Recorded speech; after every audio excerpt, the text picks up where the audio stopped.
प्यारे बच्चों, आज हम लोग रौद्र रस के बारे में जानकारी हासिल करेंगे। जब किसी एक पक्ष या व्यक्ति द्वारा दूसरे पक्ष या व्यक्ति के अपमान करने अथवा अपने गुरुजनों की निंदा से जो क्रोध उत्पन्न होता है उसे रौद्र रस कहा जाता है।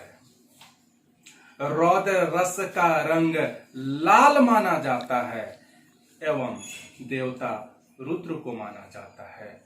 वैसे तो रुद्र का रंग श्वेत माना जाता है, मगर क्रोधावस्था में उन्हें लाल रंग से वर्णित किया गया है। रस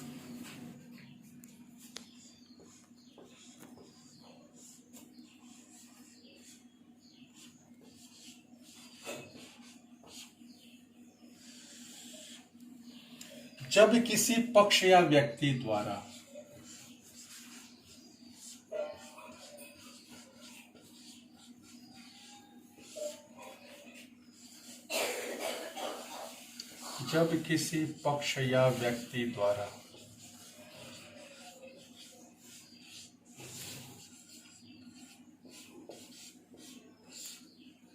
दूसरे पक्ष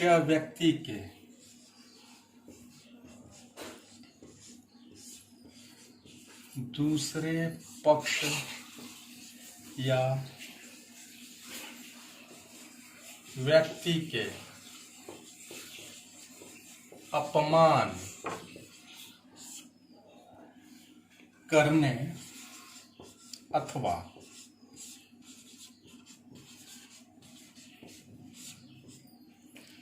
अपने गुरुजनों की निंदा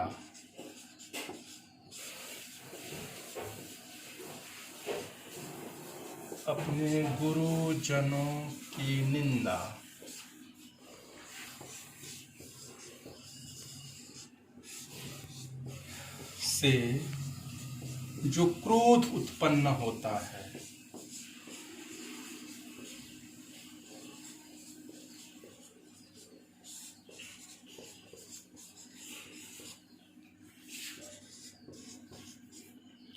उसे रौद्र रस कहा जाता है।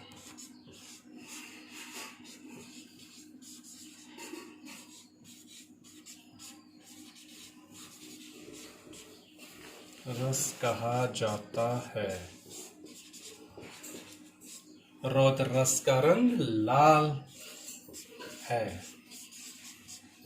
रौद्र रस का रंग लाल है एवं इसके देवता रुद्र हैं। ऐसे तो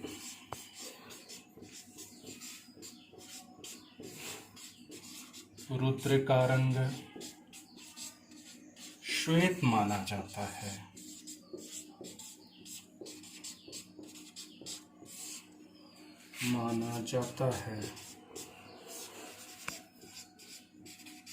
मगर क्रोधावस्था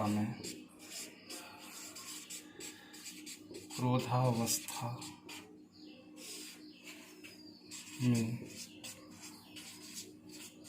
उन्हें लाल रंग से वर्णित किया जाता है।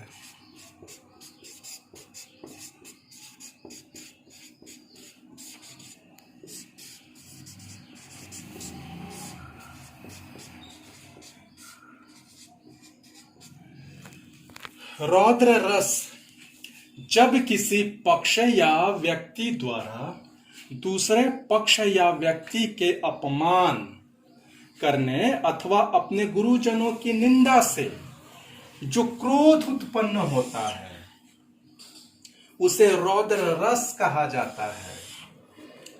रौद्र रस का रंग लाल है और इसके देवता रुद्र हैं। ऐसे तो रुद्र का रंग श्वेत माना जाता है, मगर क्रोधावस्था में उन्हें लाल रंग से वर्णित किया जाता है। अगर हम रौद्र रस के अस्थाई भाव के बारे में बात करें तो इसका अस्थाई भाव है क्रोध।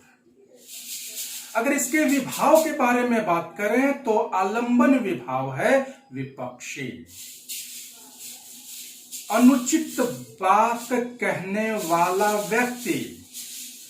अगर हम उद्दीपन विभाव के बारे में बात करें तो विपक्षियों के कार्य एवं उक्तियां अर्थात कटु वचन, अपमान, अपकार। रौद्र रस का अस्थाई भाव।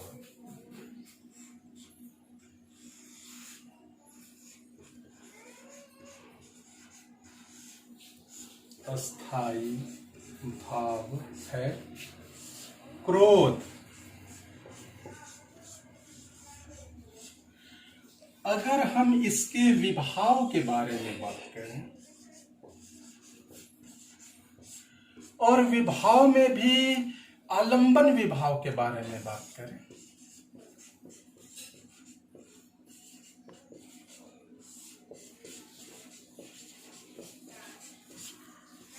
तो वह है विपक्षी,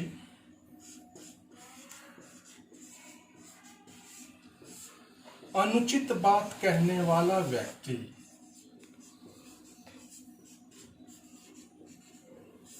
अनुचित बात कहने वाला व्यक्ति। अगर हम इसके उद्दीपन विभाव के बारे में बात करें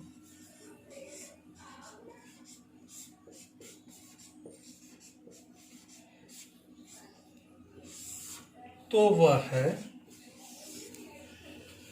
विपक्षियों के कार्य,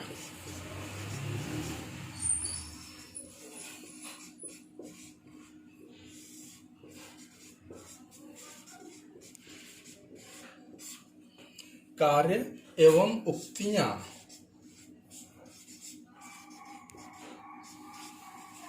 अर्थात कटु वचन,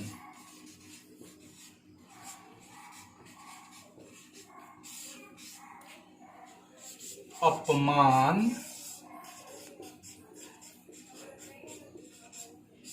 अपकार।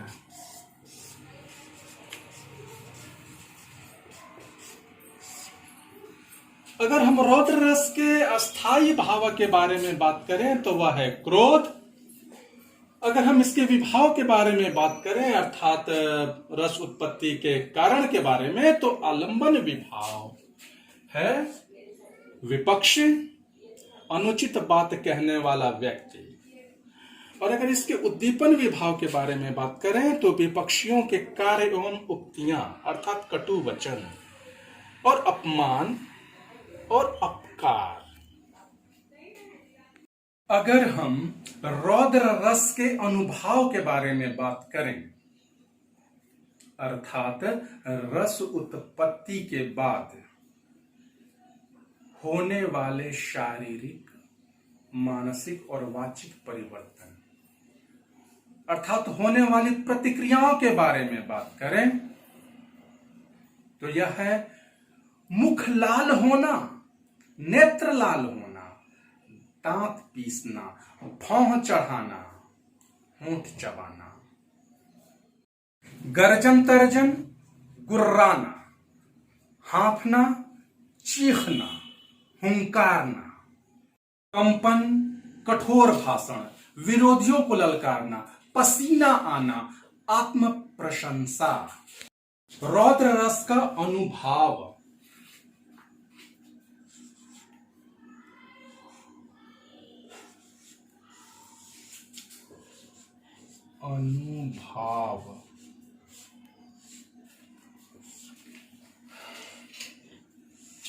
पहला मुख लाल होना,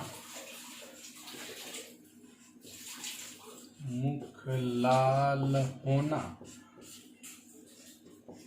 दूसरा नेत्र लाल होना,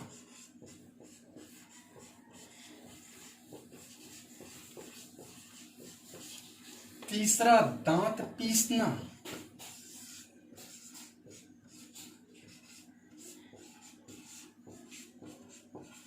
दांत पीसना, चौथा भौं चढ़ाना,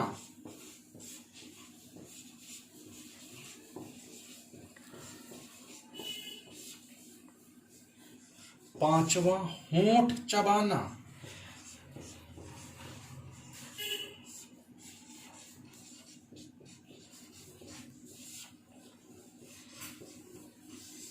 छठा गर्जन तर्जन,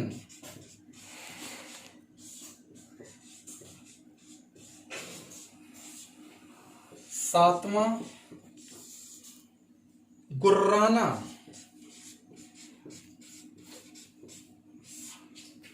आठवां हाँफना,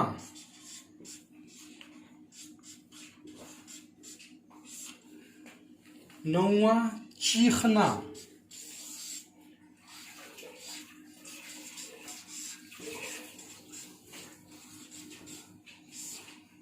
दसवां हुंकारना,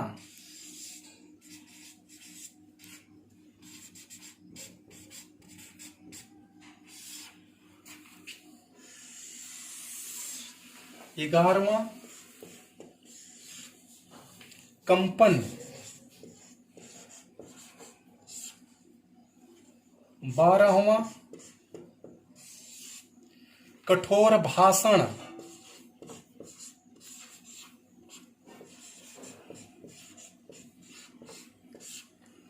13वां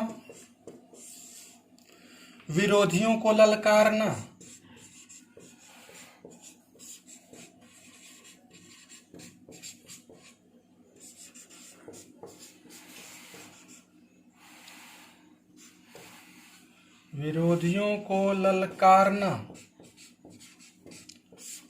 14वां पसीना आना,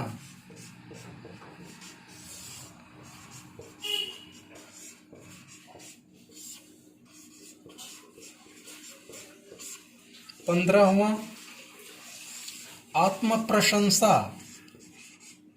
आदि, आत्म प्रशंसा आदि।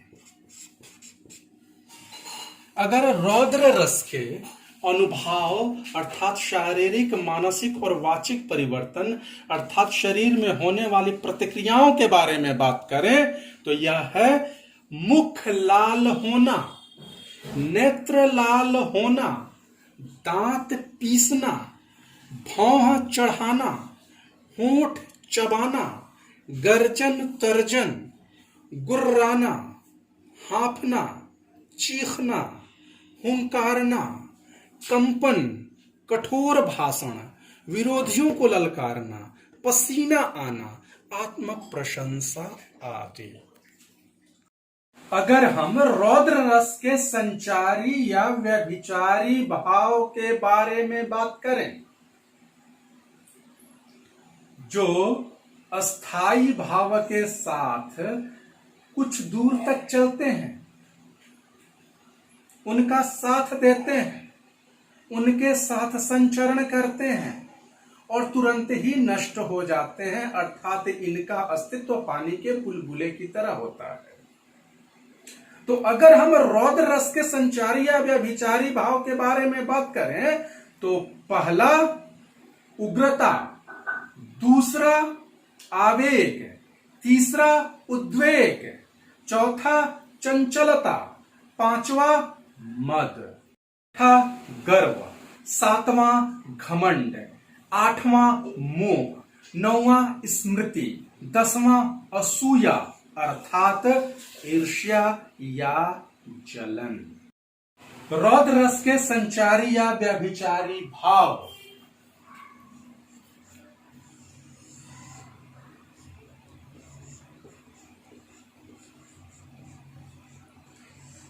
संचारी या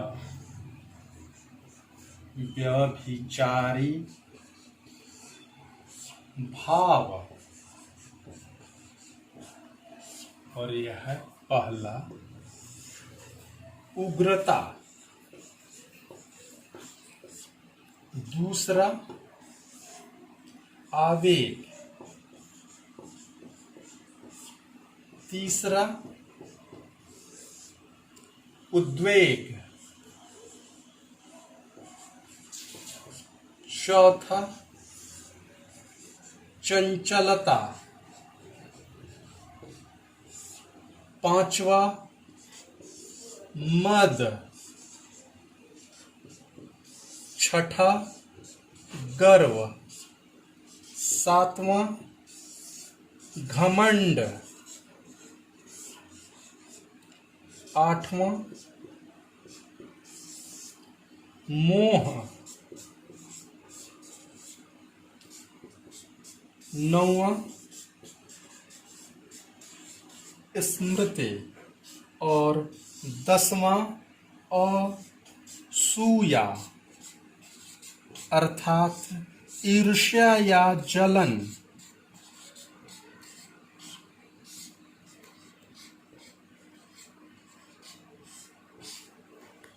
अगर हम रौद्र रस के संचारी या व्याभिचारी भाव के बारे में बात करें तो यह है उग्रता, आवेग, उद्वेग, चंचलता, मद, गर्व, घमंड, मोह, स्मृति, असूया अर्थात ईर्ष्या और जलन आदि।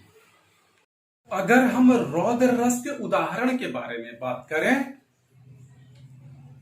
तो काव्यांश है साक्षी रहे संसार, करता हूं प्रतिज्ञा पार्थ में।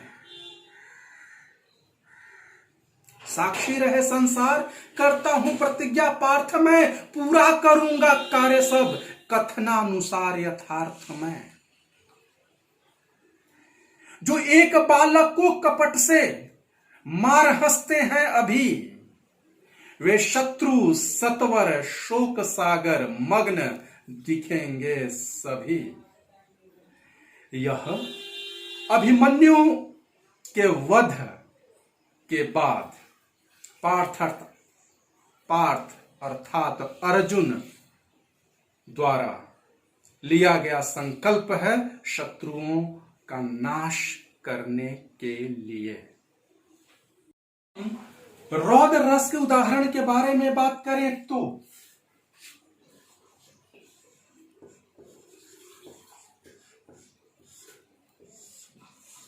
साक्षी रहे संसार, साक्षी रहे संसार, करता हूं प्रतिज्ञा पार्थ में, करता हूं प्रतिज्ञा पार्थ में।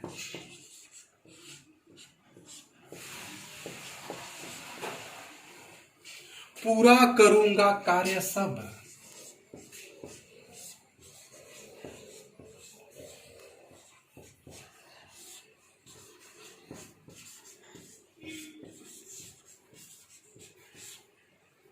कथनानुसार यथार्थ में।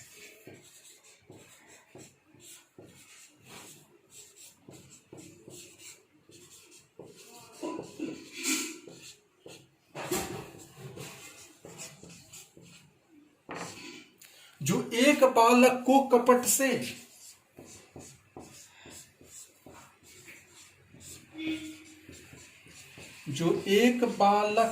कपट से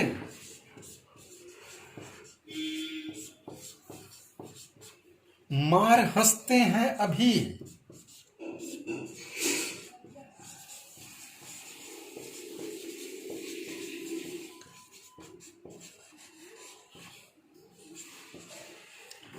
वे शत्रु सत्वर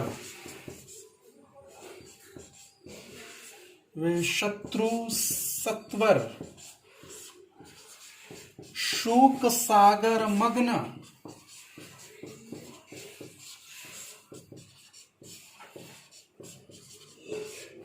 दिखेंगे सभी।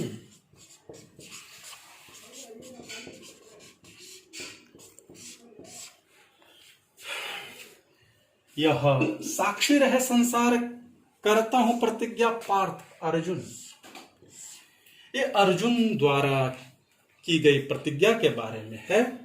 वे कहते हैं और वे संसार को साक्षी बनाते हैं, गवाह बनाते हैं।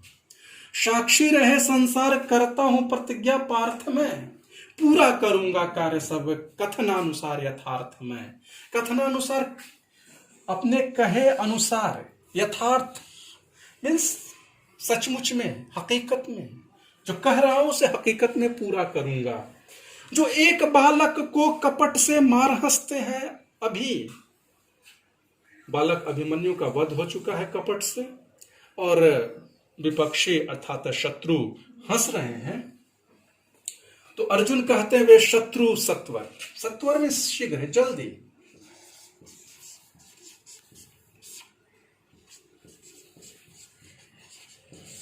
शोक सागर मग्न, वो शोक सागर में डूबे हुए दिखेंगे सभी, अर्थात सारे शत्रुओं को मैं मार डालूंगा और जो बचे खुचे रहेंगे वे शोक के समुद्र में डूबे हुए दिखाई देंगे।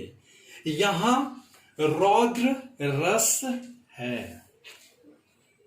काव्यांश में रौद्र रस का वर्णन है और इसका अस्थाई भाव है क्रोध।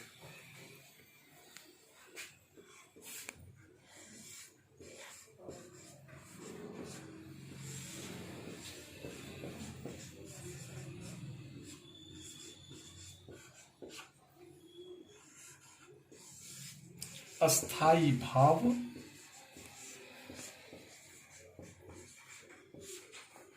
क्रोध।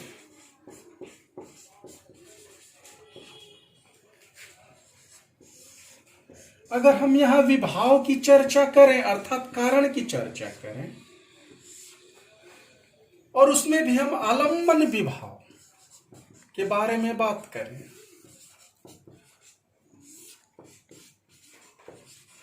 तो आलंबन विभाव यहां है कौरव।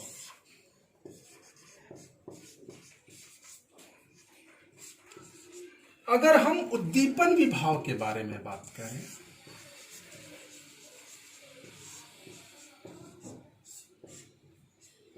उद्दीपन विभाव के बारे में बात करें तो यह है कौरव का कपट, कौरव का कपट,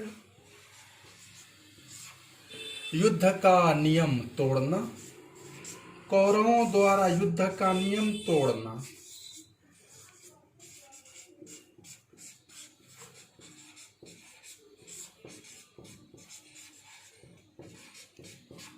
अभिमन्यु का वध,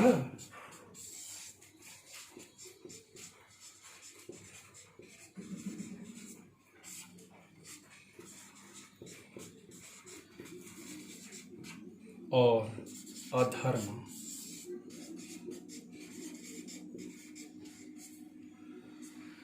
अर्थात यहां रौद्र रस है, अस्थाई भाव क्रोध है, विभाव आलंबन कौरव, और उद्दीपन जो अर्जुन को भड़का रहा है या उकसा रहा है वह है कौरवों का कपट, युद्ध का नियम तोड़ना, युद्ध के नियम को तोड़कर उन्होंने अभिमन्यु का वध किया था। अभिमन्यु का वध भी एक तरीके से वही उद्दीपन विभाव है और अधर्म का सहारा लेकर अभिमन्यु का वध हुआ है। तो ये सारी चीजें मिलकर अर्जुन को भड़का रही हैं, उकसा रही हैं, और जो आलंबन है वह कौरव है। अगर इस काव्यांश के अनुभाव के बारे में बात करें, अनुभाव अर्थात रस उत्पत्ति के बाद होने वाले मानसिक, शारीरिक और वाचिक परिवर्तन, तो यहां है आंखें लाल होना, कांपना, हुंकारना और कठोर वाणी। अगर हम इसके संचारी या व्यभिचारी भाव के बारे में बात करें जो अस्थाई भाव के साथ थोड़ी दूर चलता है और तुरंत ही नष्ट हो जाता है, इसका अस्तित्व पानी के बुलबुले की तरह होता है, तो यह है उग्रता, यह है उद्वेग और आवेग। पहले अनुभाव।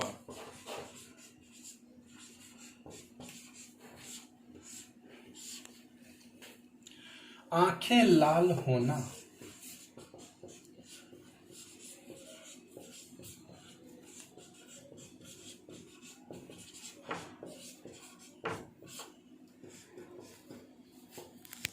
दूसरा कांपना, क्रोध से कांपना, तीसरा हुंकारना,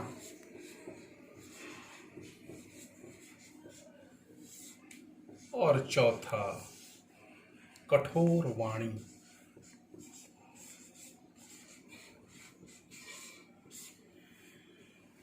यह अनुभव पार्थ अर्थात अर्जुन में दिखाई दे रहा है। आंखें लाल होना, कांपना, हुंकारना और कठोर वाणी। और उसी तरीके से इस काव्यांश का संचारी या व्यभिचारी भाव।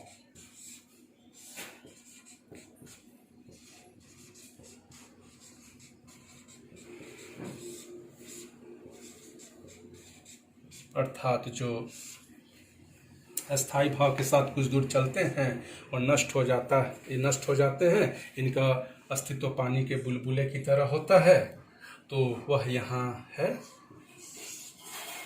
उग्रता, उद्वेग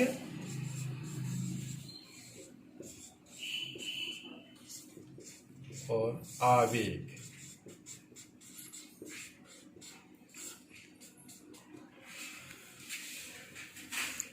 प्यारे बच्चों, इस तरह से ये रौद्र रस जो टॉपिक है यही खत्म होता है। मैं आशा करता हूं कि आप लोगों को ये रस बहुत ही अच्छे तरीके से समझ में आ गया होगा।